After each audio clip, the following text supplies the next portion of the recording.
All right, good afternoon, everybody. Good evening to our brothers and sisters in Liberia. We say welcome to the platform called Liberia Shall Rise. We see that positive name in our title, Liberia Shall Rise. And this is the segment that we are calling Table Talk. You are very lucky. You are blessed in February. We gave you Table Talk twice this month.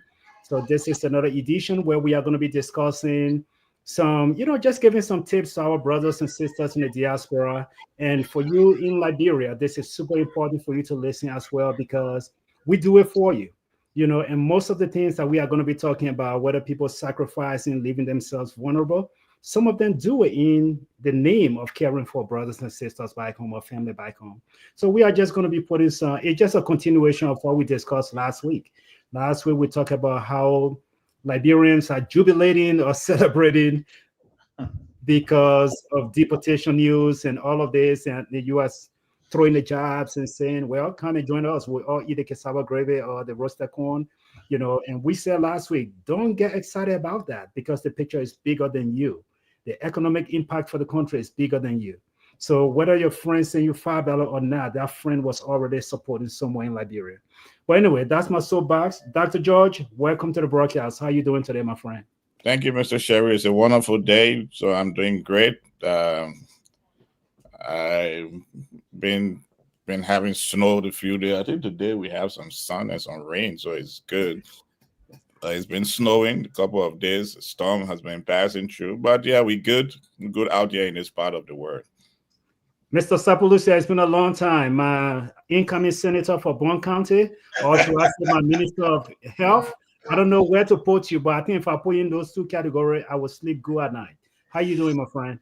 Oh, I'm wonderful. I'm wonderful. I thank God for life, and thanks again to see you guys. At least while we're not coming on here. Well, the last time I was on here, I had to step in for you. You're not here, so I've not been a long time away from Sunday show. But yes, I'm back, and I hope I can have the time. Hopefully, when we switch our time back to where we used to be, then I can start being regular on here. But from my side, we are doing well. Well, last night was good for us. People celebrated, our community celebrated Valentine's Day. It was a good interaction, looking at it from a different angle. And who joined us last night? Fasasi was with us, so that was nice. Yeah, so it was a great weekend. I was going to ask you what you gave the wife, but I know what she wants, so I'm not going to say it on air.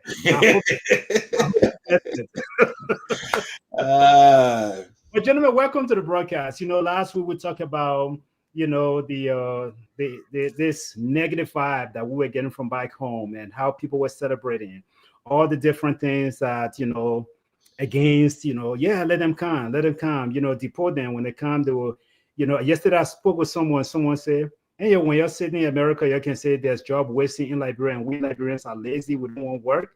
You're coming. When you come, you can fill the job positions. So I said, wow, the vibe is still negative, but so we thought it was to just do a follow-up. So because in our communities, we have seen too many times where our brothers or our sisters, Liberians who have been here for years, 10, 15, 20 years, and most of those people leave themselves vulnerable. They don't, because they want to, maximize the paycheck. They want to do everything because I don't want to do 401k. I don't want to do the health insurance. I don't want to do all of these things because I want that big paycheck to come to me. I got too many people to take care of in Liberia. And so because of that, we see many times that community have to come together when emergency happens to be able to help these people. So Dr. George, I want to start from there. But before I start, I want to just give some numbers out. I was trying to find something specific about Liberians, but I would just generalize it for immigrants. It says undocumented immigrants, they are about 45 to 71% uninsured in the United States. Recent immigrants, that's maybe people who come on DV, people who actually come, they have some kind of document, they are 30.3% uninsured.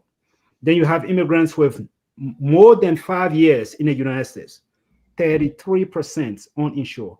Non-citizen, 24% uninsured, and families with naturalized immigrants. That is Mr. George, who is naturalized, or everybody else who's naturalized. They have their household, but they still find themselves uninsured. And so, Dr. George, I want to start from there. Let's just go into the psyche of our brothers and sisters. maximizing a paycheck. I don't want to get this insurance because you're taking too much from my paycheck. What vulnerabilities do you see us putting ourselves in? Oh, the first of all, one of the things when you come to this part of the world is to study the system. I mean, any country you live in, you is to study the system of that country. Often at times we enter places and we don't take time to study how the system in this country work. Work in offices, we don't study how the politics. Some people say I don't like politics, how the politics in the office work. But when you come to the West, any part of the world for that matter, you have to first look at the system. And one of the things in the system is that the insurance pay critical role in the entire system. Whether it's healthcare, whether it is accident that happens to do with your vehicle and other things, the insurance just permeates your life. So sometimes maybe some of us we got car insurance. Some people don't have. I don't understand how they don't have. I try to understand. Some people don't have vehicle insurance because they don't want to pay down $170 or something per month. And because of that, that fear of paying the extra money, perhaps again, they have family back home. These families who were last week critical of deportation, some of them have family back home and they decide that, well, it is better that I send out $170 per month back home than to use it and pay for a vehicle.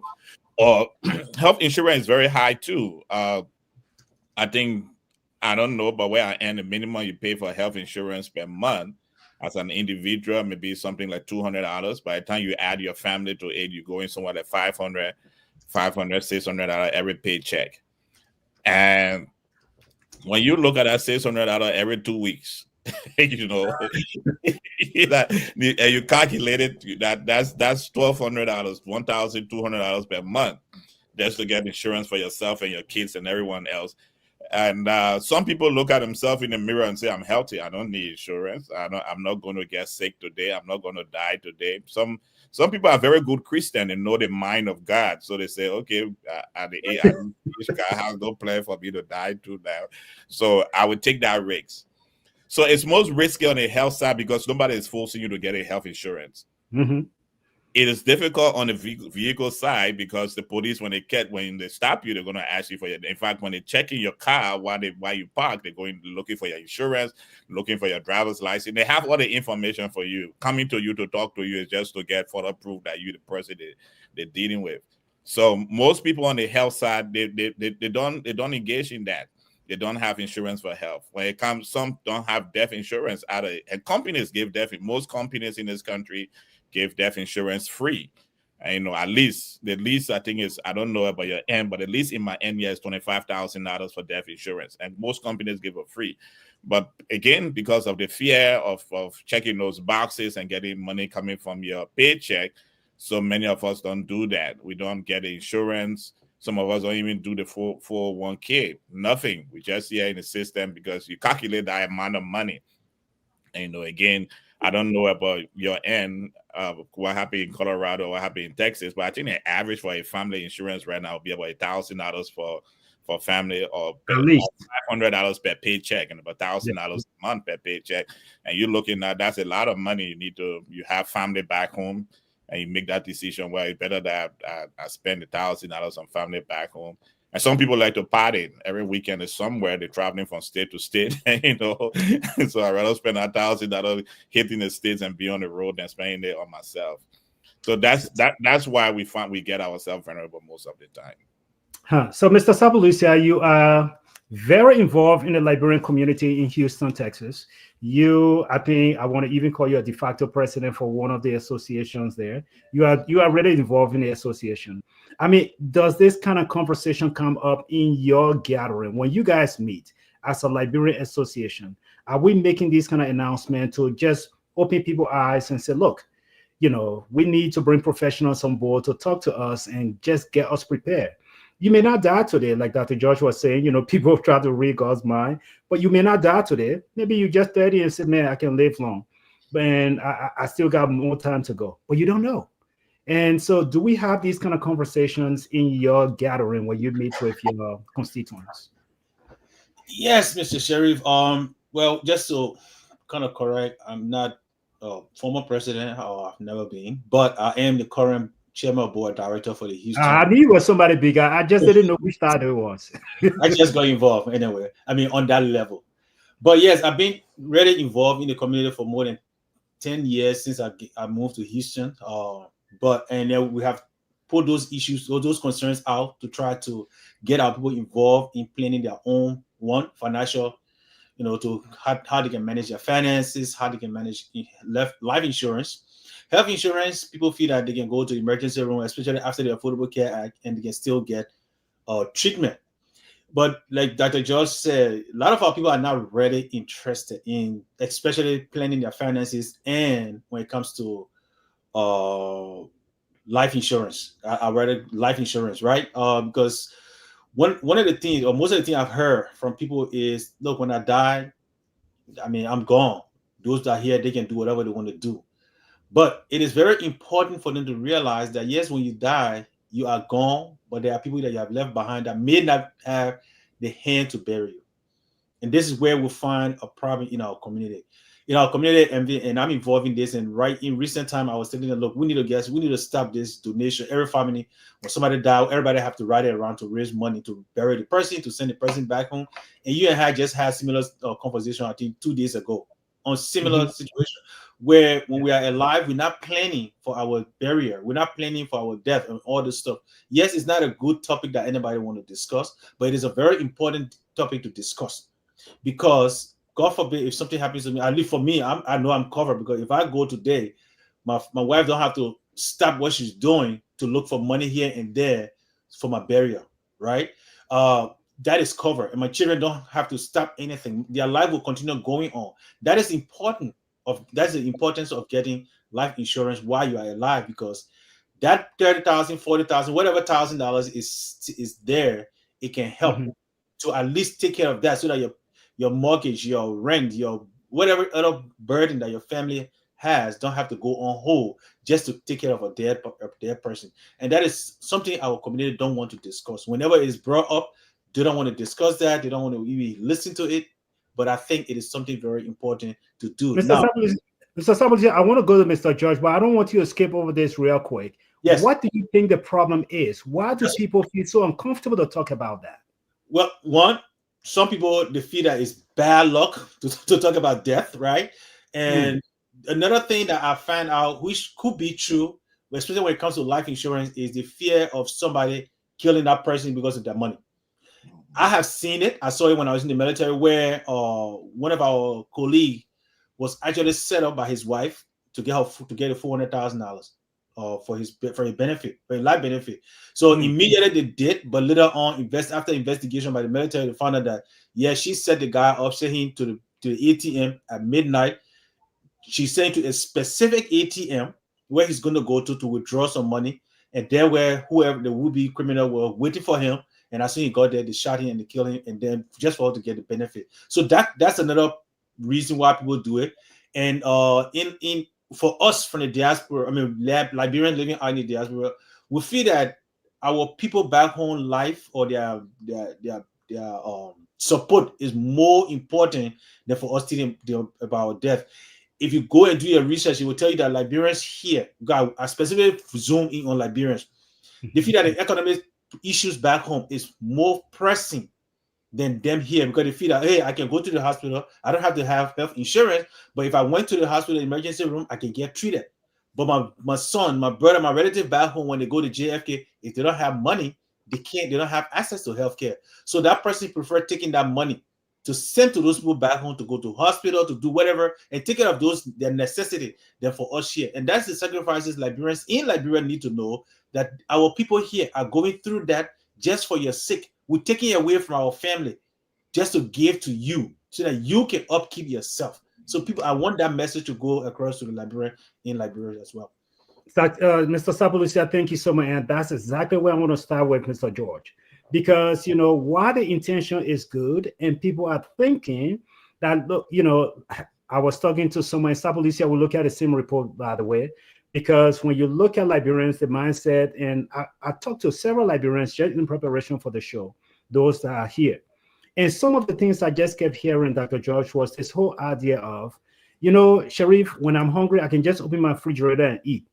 When I want something, I can just go down the store and I buy. You know, I can still, sometimes I can be in my account. I can look in my account and say I got $500 in my checking account, and I can be crying that I'm broke. But when I put it in retrospect, when I think about my brothers and sisters in Liberia, these are interviews I got with people. They kept telling me, I'm crying here that $500 in my account saying I'm broke. But there are people in Liberia that can't even go to sleep to say they got $100 liberty in their account. And because of that, I prefer if I get any loose change. And I interview 4 nurses, and I interview another person who's a private security officer. The nurses were saying, we do this thing called double, double, double, double, double. That extra money that comes from overtime, I just dedicated to Liberia. Whether it's my mom, whether it's my sister, whether it's my brother, and this and this. And I asked that person, I said, when was the last time you went and did your own wellness check to do your entire full body screen, even though you're a nurse? But have you done your physical exam to see whether this overtime, the double double is causing you cholesterol to go high, blood pressure to go high, and all the overeating to gain weight and all of that? When's the last time you did it? And some of those people told me as long as the family in Liberia is taken care of, that gave me peace of mind. So, Dr. George, let's talk about the sacrifice these Liberians are making, leaving themselves vulnerable, and compare that with the reaction we get from our people in Liberia. Yeah, you see, let me first of all thank Paya Joshua, Adlai Donle, Riverside Pro, Ellis Kolu for joining the show from district number 6 also, and from Nima County, Ganta City to be precise, and also to be precise in Lofa County. Thank you guys for joining. Help us to share the show. You see, Mr. Sheriff, that's true. I mean, lots of Liberians. I mean, as you said, Mr. Sapolosi is in a community. I too work closely in a community for many years. You receive calls from maybe 2 years ago. There was a Liberian lady who was doing double. She came home, sat down in her living room to take some rest before taking her shower and going to take her shower and going to bed. Sitting in her living room, she passed away because she has overworked herself trying to take care of family members back home. And back in Liberia, many people don't know that. So there are people who are living on the edges who don't have insurance and other things because they want to send money home. Either to send money home to build a house, send money home to their family members back in Liberia, especially when school open and people you have all these calls coming in, paying school fees and other things. Most people they go on the edges to try to take care of that. It is one thing that we don't talk about a lot about how these sacrifices add up. But again, it's one thing to sacrifice for others, but also be aware too that when you pass away, what is going to happen to you? I mean, you can decide. Or the easiest way and the cheapest way is to pay $1,500, be cremated, and scatter your ashes. But again, in our culture, people frown against that. Nobody wants to be cremated. I don't know why. So when you pass, we have to spend a year in the U.S. to bury someone is between $20,000 to $40,000. Depending on where you live, the area, the plot of land is one that's very expensive. You have to pay for that plot of land. Then you have to pay the funeral home that's going to have the body. Then you have to pay for the embalming, all those things. So it's expensive between $20,000 to $40,000 to bury someone. Now, so we also have to start thinking about that. As you listen to our voice this evening, your family, when you pass away right now, can your family raise $20,000 easily to bury you? Can your family raise $40,000 easily to bury you? Now, if you know your family can do that, the next time your insurance something come around the corner, try to tick that box. One of the things we don't consider also, because a few of my friends have that, and we also have the issue recently too. We don't consider that even that insurance money you pay when you pass away, before that money is given to your family, they have to call all your debtors. So the credit card debt you have, the hospital debt you have, any debt you have, the government have to pay that debt, and the balance, that's why they give your family. So if you are living with a car note of 8 and your car payment is about 18,000, now you're paying life insurance, you have a 25,000 life insurance, that means what going back to your family is 25 minus 18.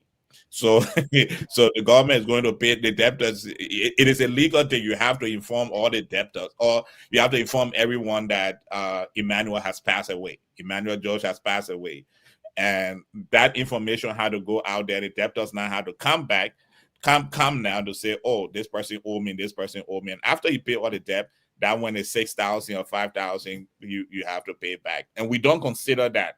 But maybe either we don't know that what happened or we blind our eyes to it. So it's important. When you take that $25,000 insurance bare minimum for your company, which you don't pay for, it is good to see if you can add at $2.50 or $5. And life insurance is not that expensive. If you can add that. My friend River says cremation is like going to hell. To hellfire, right? Well, when you put a body in the hole, you stand to send to. So,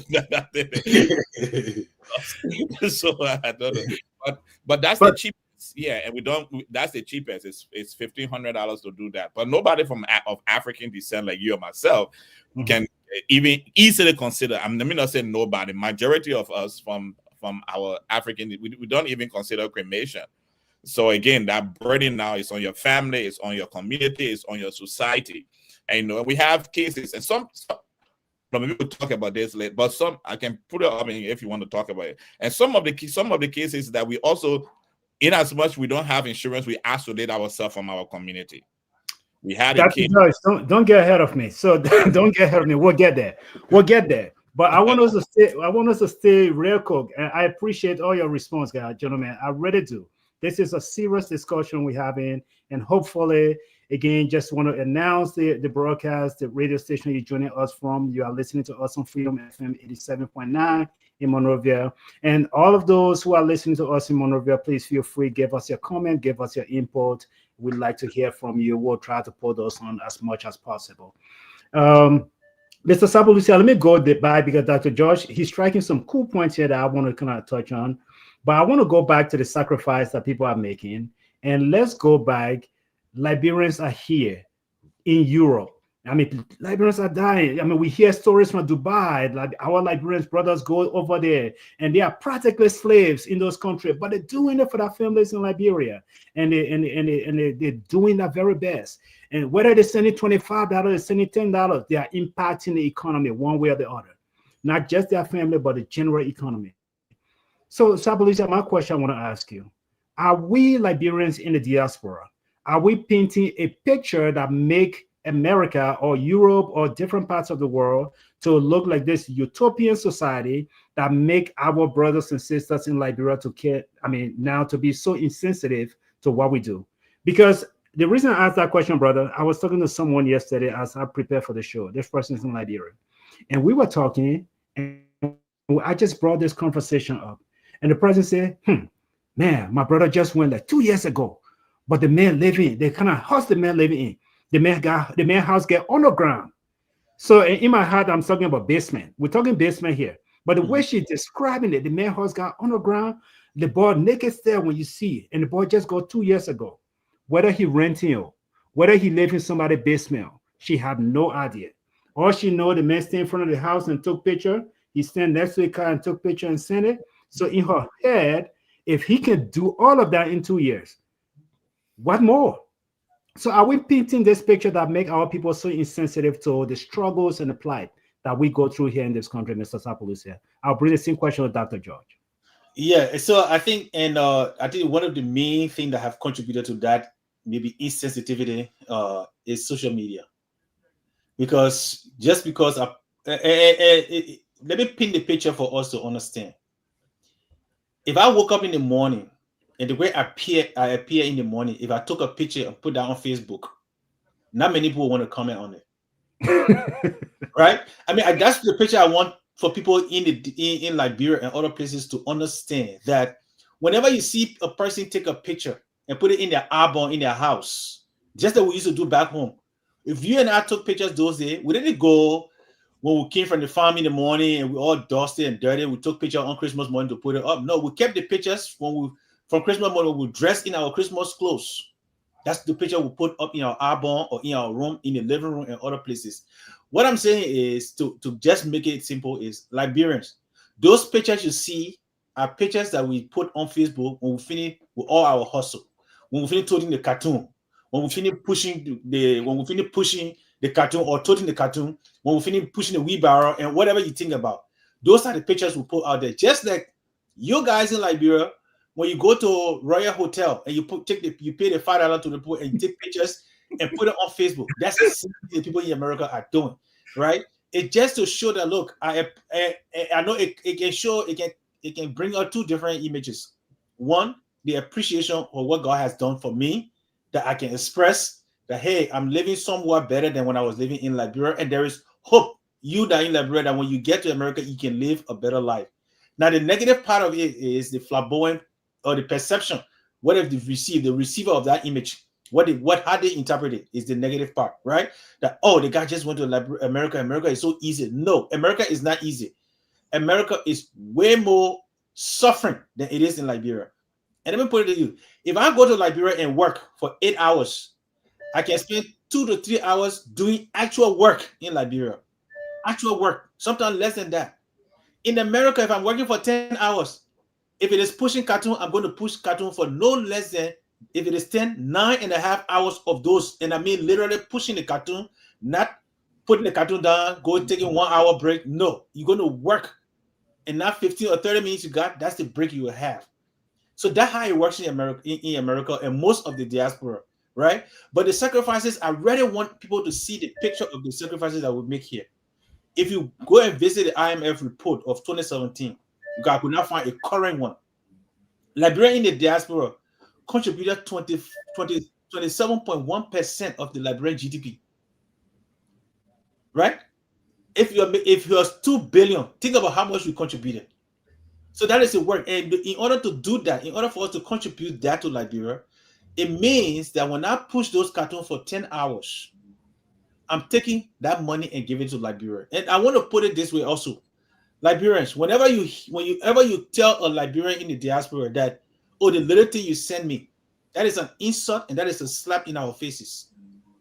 If you have never thought about it that way, if you listen to us tonight, take that into consideration. Every time you tell a Liberian in the diaspora that, I received the little thing you sent me, that is a slap in the face. The picture is this: a guy that is working for $10 an hour is going to work 10 hours to get $100. 10 straight hours to get $100. And that man has a bill to pay. So if you don't see the sacrifices, I want you to picture it. When have you worked for 10 hours straight and take $100 and give it to somebody, and that person says it's a little thing? The man taking 10 hours to give you $100, and you take that $100 and use it within an hour, and it's gone. Mm-hmm. Yeah. So please do not use that word on Liberians in the diaspora that the little thing you send me. It might sound different to you, but it sounds like an insult to us. So it's a huge sacrifice that Liberians are making, and you should appreciate if it's a $5, appreciate it. Mr. Sapalusia, thank you so much. And Mr. Josh, I want to come to you with the same question, but I was just reading a comment here from our brother Eddie Sapro.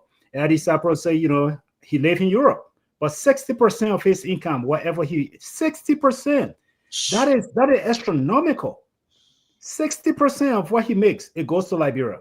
Now, whether it is investment, whether it is family, whether it is girlfriend, whether it is wife, 60% goes to Liberia. That is a big number.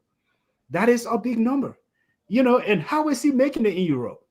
If you only have to survive on 40%, and that 40%, you still got to pay taxes on top of it. You have to live. So basically, that kind of person, when you look at it, that is a tremendous sacrifice that brother is making. Tremendous sacrifice. And so you don't sit there and you celebrate that, God forbid, one of these individuals who got these comments, they getting sent back home, and then you celebrate, yeah, you'll come. Since you've been in Europe, you never did anything for me. You'll come. We'll eat dry rice together. What is that? This person, 60% of his income is actually helping the economy of Liberia. whether it goes to friends, whether it goes to family, directly impacting the economy of Liberia. And that is the big picture Liberians should look at instead of all of this celebration. But Dr. George, let me go to you. We are about 29 minutes to end the show. Let me go back to you. Are we painting a picture to our brothers and sisters in Liberia that make them to feel like it is so easy and we don't have to complain when they ask? It depends. It depends on how, you see, as Mr. Sapolusi has said, some people go to Royal Hotel, take pictures, and they send it out. When your family members go to the Royal Hotel and send those pictures to you, what picture in your mind? Do you see them as living large or living big, or you think they just had an evening of going off for fun and they decide, oh, this is a place to take beautiful pictures? So it depends on how your family member perceive what you do and what you tell them, because one thing we know in this country, many of us live on credit. You have to live on credit. It's one of the things I struggled with when I came to this part of the world, that you have to build credit. So in building credits, you do different things to build credit. Some people go to the car dealership, get vehicles, and maybe like you, Mr. Sharif, you're paying $700 and something a month for that expensive car you bought last year. In Texas, Mr. Sabolusi driving a truck, and he paying almost $900 a month for. And so if you take a picture for that truck, people in Liberia may not know that he paid $900 a month every month come for a paycheck for that truck, and you had to work for that truck, or else one day he would be driving a truck with just start moving on the highway before you know it. Before you know it, there'll be people coming to pick it up for him. So, but we do that. We purchase that, and we need it. It's necessary. Not too expensive, but it's necessary, especially if you live in a state like Texas, where you don't have local bus in most of the communities, running bus in most of the communities. You definitely have to in fact, it's one of the things the employer will ask you: do you have a constant means of transportation to come to work? And if your answer is no, you may not be employed, because in state like Texas, maybe in New York, those who live in New York have to ride a train. The buses is working, so it's much different than other parts of the country. So we do those things. We go out to parties, beautiful homes. We take pictures, we send it out, and sometimes we say, "This is my latest car. This is my," I saw someone on Facebook the other time with a very expensive BMW. This new thing you all do, put a big bouquet in front of that, and the person put on a picture. I woke up this morning and my husband surprised me with this ride. Now, those who looking at it don't know that was not bought with the $40,000-$50,000 physical cash. It's being bought on credit. And every month that husband had to work to pay that money. But people who seen it in Africa say, wow, because in Africa we buy a car with cash. We don't go and do credit thing. We say, wow, see the latest Beamer. I had to call BMW, right? See the latest Beamer, see the latest Benz that he bought for his wife. And then the next time your family will start calling you, because if you can afford a $50,000, $60,000, $70,000 car, then there may be something extra in the corner that they're looking forward to from you. So we create impression. There's this beautiful song that I hope I can get it. We try to impress people. We spend money we don't have to impress people who we hate. So we try to impress people who hate us or we hate them. And at the end of the day, that impression go out. And again, when we go to Liberia, we don't share this. Sometimes we max up our credit cards before we travel, right? Mr. Sample will say all the time. You max up your credit card, you flip, you swap. You fly in Monrovia, 3 suitcases at the airport. Those are you big people who can go and have 4 or 5 suitcases. That people come, you just giving it to them. And they look at it and say, damn, my brother rich. Or see my brother, you see how they call it. Not knowing that when you come back here, you got to pay. When you come back to the US, you have mass credit card that you got to pay. And then the percentage go up, you have to pay on it. Maybe your plane ticket will go to Liberia based on credit. So yes, we do send wrong signals, wrong impression. And that's why you have to take our time to explain. Sometimes we don't even explain the work we do. and how much painful work is. We are ashamed to share with our family where we work, what our credential is, how much pain. There are people who work who are on their feet. Those who work in the factory setting, you on your feet, as Mr. Sapolosia said, you're on your feet for 10 hours. I remember when I first came here, I worked with in the ICQA department with Amazon. And I made that crazy mistake to work overnight. There was no time for you to break and sleep. I mean, you have to just be and following all those, in the ICQA department in Amazon. You don't want to follow all the things that are on the internet. You're looking at those things, correcting them all the time. You're speaking to managers, different part of the world, to correct things that either the signal is different. There are things different, and you go about with almost everybody, people responding to you, responding to them. You in that building, moving from place to place, counting everything. And I remember basically one night I just come up from about 7 feet, came down on I don't know how they call it, truck now, going to be a long time. I came on that truck and I was moving. I literally started sleeping on it. In fact, it was the security. It was the security stuff where you reach it to the end of the hour that pulled me, that I woke up. If that security was not there, I'm going to take that truck through the building. Through the building. Wow. Through the building that morning. And people work like that. There are people who on the feet consistently overnight. And they do it not only they come home. There are people who don't even sleep in a maybe they sleep at home once a week. And because they're around the clock, they're hitting 2 jobs or hitting 3 jobs or hitting 4 jobs, and they're around the clock, they're just working over or doing the overtime. Those are you in the health field, and overtime is part of your life. And but you have to give the right impression to our people. All right, so we have about 20 minutes to actually end the broadcast. Again, we want to say thank you to everybody joining us from Liberia. You are listening to us on Freedom FM 87.9. And in studio, I have my good friend, Dr. Emmanuel George, and my brother, Emmanuel Sapolucia. And those of you who are on Facebook, on YouTube, look for Liberia Shall Rise, subscribe to our channel.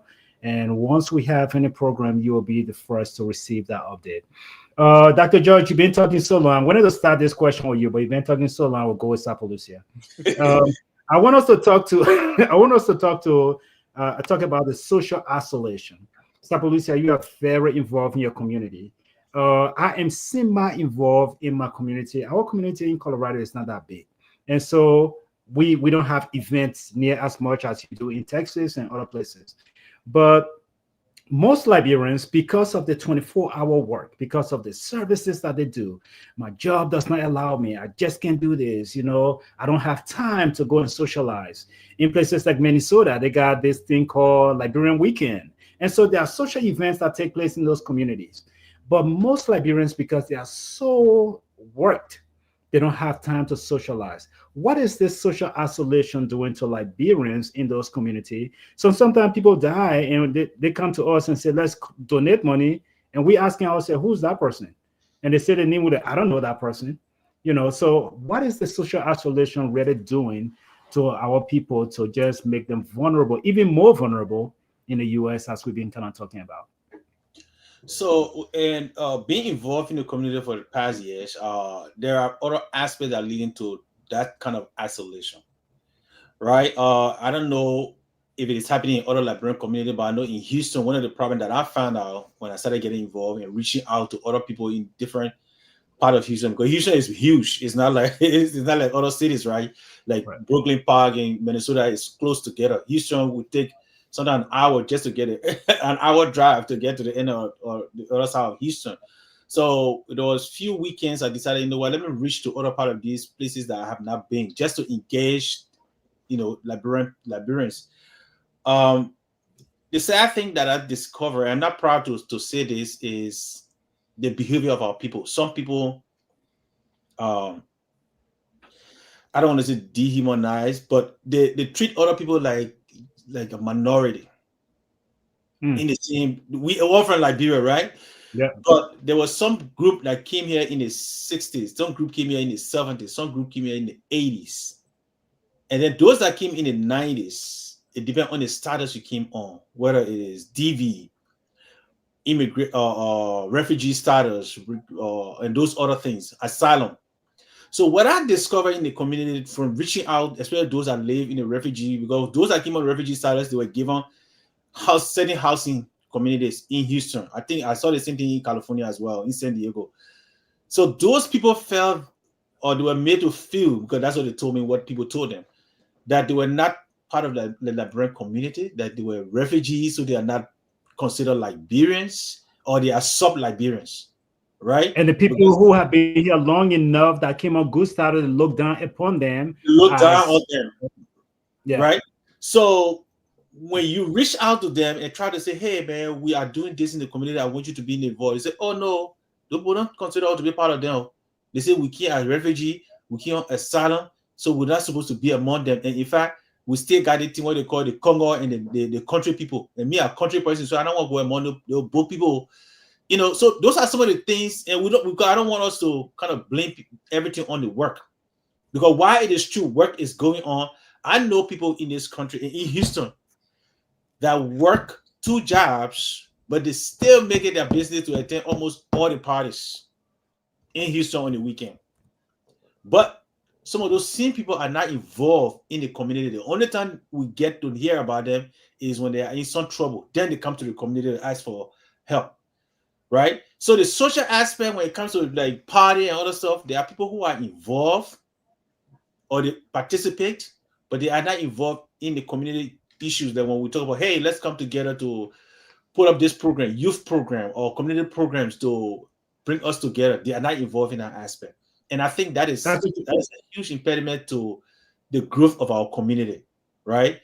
So, but I think we need to stop this category of this subclassing of people, or the classification of people, because that is causing isolation to people, and these people are suffering. And that is why even today, as we speak, some of our brothers and sisters who have issue with immigration, they can't come forward to speak to their own people because they are afraid that some of their own people might be the one to show them up to immigration because of some petty jealousy. Okay. Yeah. So, Dr. George, let me bring you in. You got 2 minutes, 30 seconds to answer the same question. Going to the social isolation. Do we deliberately isolate ourselves from our Liberian communities? And if so, what is that doing to us? I mean, your involvement in the community is great too. I wish I could really open my mouth and say some of the things that you have done here that I'm super proud of, but I'm not going to go in that direction. But what have you seen in your work with the Liberian community? Are we self-isolating, or are other people pushing us and isolating us like Sapo Lucia just stated? Yeah, I mean, as Sapo Lucia said, is I would take it from another end of his end. I think it's if you put it as it's 60-40. And I agree with him. There are Liberians who came differently, and the way they came affect the psychic too. But I would turn Sapo Lucia on the other end, right? The Liberians who came there in the 60s, 70s, they came on government scholarship. They didn't go back. They had to struggle to get paper in the 1980s when Ronald Reagan gave the amnesty. Many of them became citizens of the USA. It is those same Liberians who fire in for the Liberians who came on the resettlement, or who stand for those who come on DV. Now, the people who come on DV and resettlement, Mr. Sapo Lucia, you can how they call it. The challenge about them is that when they came in this country, they had their papers on silver platter.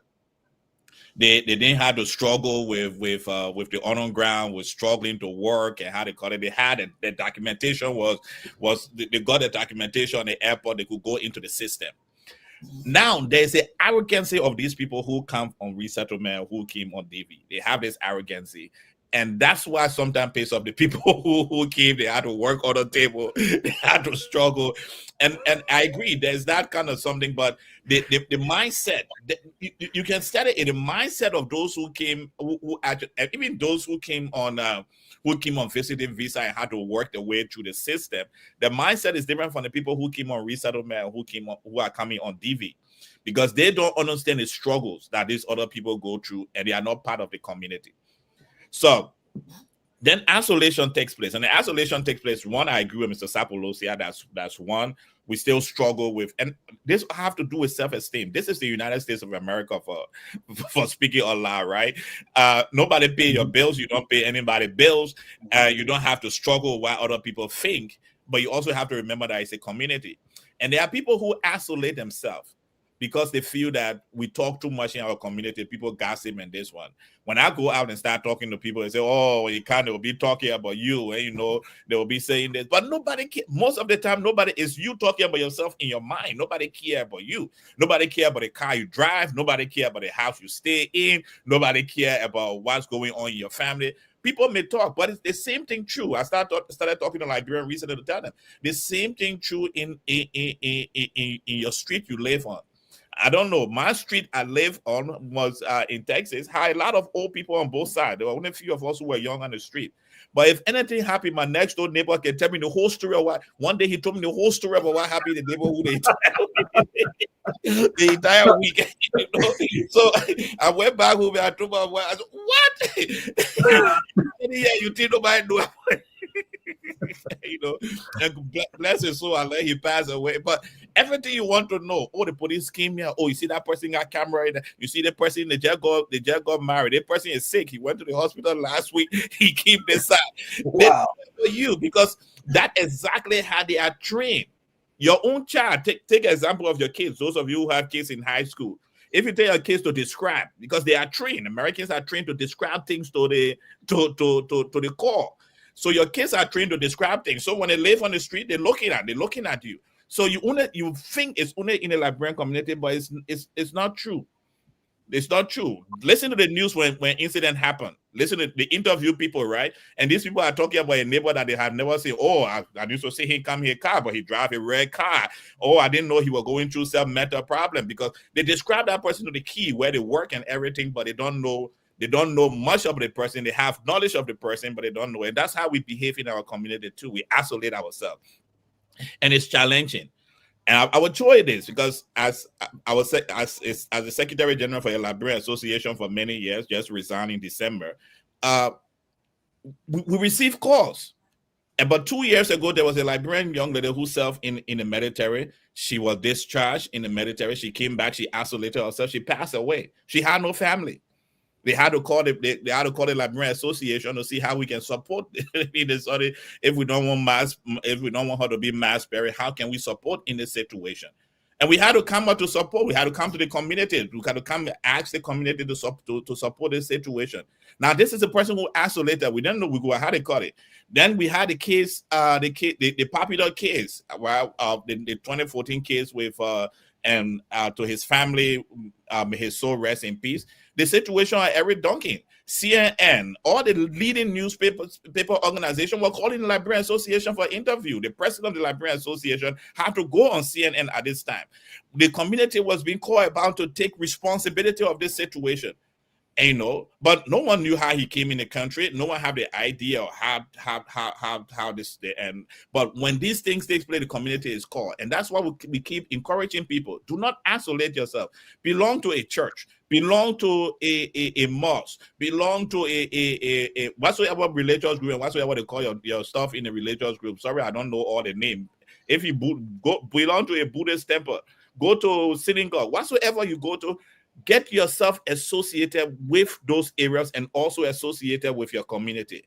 Because at the end of the day, the only people that, despite all the gossip we gossip about you, despite all the things we talk about you, it is the Liberian community. When we rally ourselves around you, that community will stand for you at any time, most of the time. And I'm not saying that there is no challenge in there, but the community will always stand up. The community will always come to your support. The community will always be there for you. Do not isolate yourself from this situation, from your community. So, gentlemen, thank you. We got 10 minutes to end our broadcast today. Again, want to say thank you to those who are listening to us in Liberia. You are listening to us on Freedom FM 87.9. Thank you for those who are joining us on YouTube and Facebook. Subscribe to the channel, and you will be the first to be notified when we have a new content out there for you. Dr. George and Dr. Sapalucia, I gave you that honorary doctorate degree, Dr. Sapalucia. But for the two of you guys, look, we just had an incident in the Liberian community, and the community was able to come around and raise an astronomical amount of money. But the way this thing happened, I just want to paint a picture here so our brothers and sisters in Liberia can see. Our brother came in this country. That man has been working. He's been doing everything he can. He, yes, semi-isolated himself from the community, but again, it was because of what he was doing, his work, whether he was taking care of family in Liberia or taking care of this. But this brother, died a very sad death when nobody should have this kind of death. You in your apartment and you died there by yourself, similar to the picture Dr. George was painting about this young woman who died. I mean, the woman who came from work and sitting on her couch and just died. Nobody should be having that kind of death. Here you are in the diaspora, working, supporting your children, your brothers, your sister in Liberia. You have no other immediate family here. You died that kind of sad death in your apartment. The only reason your body did not decay there, because again, you have friends who say, well, I haven't talked to you in a while. Let me call and check on him. And then those friends start calling. Landlord open the door. Your body is on the floor. We have no idea how long you've been laying on that floor. And these are the kind of things that we are seeing in the Liberian communities. And again, I really wanted to paint that picture because Liberians in Liberia, you have your loved ones here. You got people here who are working themselves to the bone. And these people are working themselves not to be big shots, not to come back to Liberia to own private jets, but to be able to help little way, however way they can help in Liberia. Appreciate them. Appreciate them. If they send you something, appreciate. No, I mean, even if they send you $50, that's for some people, depending on where they live and how much they get paid, that's 5 hours of work. If they're getting $10 an hour and they send you that 50, that's 5 hours of work paid they just gave you after working 5 hard hours. And our work here is not like the work you guys do in Liberia. You can go to your office and say, or go and get in your car and leave the office. And when you tell the secretary, when they call you, say, I'll be right back. You can leave your places of work and go hang out. I was in Liberia. My friend that worked for a reputable company, I'm not going to say the name. He left his job and he went to get a haircut. And I said, what? And this was someone who got a reputable job, NGO. He said he wanted to get a haircut. I said, okay. So our work is not the same. And people are working to the bones to make sure that they take care of that family, dying sad death, going through this kind of isolation. So appreciate those people. And Dr. George, we got about 7 minutes to end the broadcast, Apollosia. So I want to give you at least 3 minutes here so you can kind of close, and then we'll get the rest of the time to Dr. George to end the broadcast. Okay. Yeah, thank you. And thank you to all those who tune in. And I hope I can become regular here when the time comes. But I want to say, since this is the love weekend that they've been set aside by the word to celebrate, I want to say happy love weekend to everyone. That is happy Valentine's Day to all the lovers and those who are looking for it. Happy Valentine's Day as well. Message to his wife. Go ahead, sir. My wonderful wife was celebrated last night. She's been celebrated. So my wife, as you are watching, I know you are on here. Happy Valentine's Day, so that Liberia can know that my beautiful wife is appreciated as well. Thank you, Augustine Sharif. But anyway, but I mean, it would hurt me not to say this because I've been thinking about it, and it's good that I also read it on the IMF website. That is the sacrifices that people in the diaspora are making. According to this article, it is still unclear the long-term goal for Liberians in the diaspora. What is the long-term goal of all these sacrifices we're making for Liberia every day, every year, every month?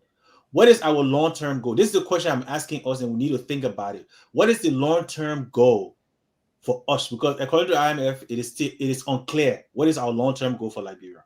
Okay, with that, Liberians, those in the diaspora, let us try to take care of ourselves. Over the years, I've been here for some years, and those years I spent it trying to see how I can make life better for our people back home. And there are many like me. Like our brother just said, he spent 60% of his income to send 60% of his income to Liberia. That is a huge sacrifice. But if the two was to turn around, those in Liberia will not do the same. I know for sure, because I have done it so many times. I go to Liberia, and now one day somebody say, hey, my man, since you came, you have a bottle of water. Yes, Tennessee. Yeah, pepper. Take it back home. It doesn't happen. So the sacrifices that we're making, what sacrifice are you, those in Liberia, are willing to make for us? So until you start answering those questions, I'm appealing to us Liberians in the diaspora to start taking it where you are. Make sure you are established. Make sure your life is taken care of. Make sure your children are taken care of so that when you are gone, they can be covered. Because I can tell you this, if we leave and our children are suffering, those very people we're sacrificing, making sacrifices for, will turn around and say, what did he do? He did nothing for his people. So let us not take care of ourselves so that when we are gone, at least our children will not be victim twice. With that, I say thank you and have a wonderful weekend. Dr. George, you can take us home, my brother. Okay, ladies and gentlemen, this is you've been listening to Liberia Shall Rise on Freedom FM 87.9 on Facebook, YouTube. We want to thank every one of you who have joined us: Tina Copa, Eddie Santiago, Sapon, River Says Pro, our great brother. Good to always have you. Addison Somo, our journalist in Liberia, Elijah Colley, Harrison Tokpo, and every one of you who are listening to us. It's great talking to you. I know we're talking about issues in the diaspora, but again, those of you who live in Liberia under my voice may have friends and family on this end, and that's why we have to make the conversation as we have in it.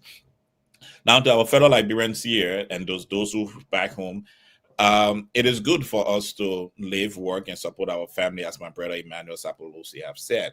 But it's also good to take care of yourself. There's this wonderful adage I like to use most of the time. It's an illustration. When you get on the airplane, they're going to tell you this thing. In the case of emergency, the oxygen mask is going to drop. And when that mask drops, you have to put it on your face first. So it is good that you take care of yourself first. If you don't have an insurance, when your insurance cycle comes up, please get an insurance. It looks expensive, but it's important. I'll give you an example. I had traveled to get a contract in a particular area. I felt nauseated, ran to the emergency room, ended up having a kidney stone. I had to do that surgery. The bill came back. It was $30,000. I don't have that kind of money in the bank account, but insurance took care of it, and I took care of my part. So I'm encouraging you to do that. Have a life insurance. Take care of your families. Those of you who live in the Western world, that have most of the people in this country keep for their family. They buy a house, they take good life insurance. When they pass, that money, after they take care of the debt, is passed along to their next generation of family member. And that's how they create wealth. We can learn to create wealth for our family through that process. Take very, very good life insurance. But it is good being in your home this evening. And those in Liberia, I know Sapolosi, I say her own, I will say my own. When I get to Liberia, my sister can make my kaya, my mom can cook for me every day. And then some friends take me out to eat. So we appreciate you back home. But again, just the support, just calling that person on the phone and saying, thank you for what we do. Because most of the time, I agree with Sapolosi, and most of the time, we are not kind enough to appreciate the good things people do for us. Sometimes we are even insulted. That because 100 I sent me, 50 I sent me, you acted that. But if you know how hard it is to get $150, you will realize how appreciative you should be. So once in a while, send Cayenne, send a slipper. Sometimes just $5. Send an African shirt as an appreciation, or just a cloth, even though it's expensive to sew on this end. But just something to appreciate what your family members are doing. It's always good to be in a state of gratitude. Again, next weekend, we're going to meet again. I think that's going to be table talk next weekend. We look forward to seeing each and every one of you. Thank you for being on Liberia Rise. We have been joined with Augustine Sheriff and Emmanuel Sapolosia, and our brother Chris is always in the studio in Liberia on Freedom FM 87.9. You all have a wonderful week ahead. Bless you, and I look forward to seeing you next weekend. Good night.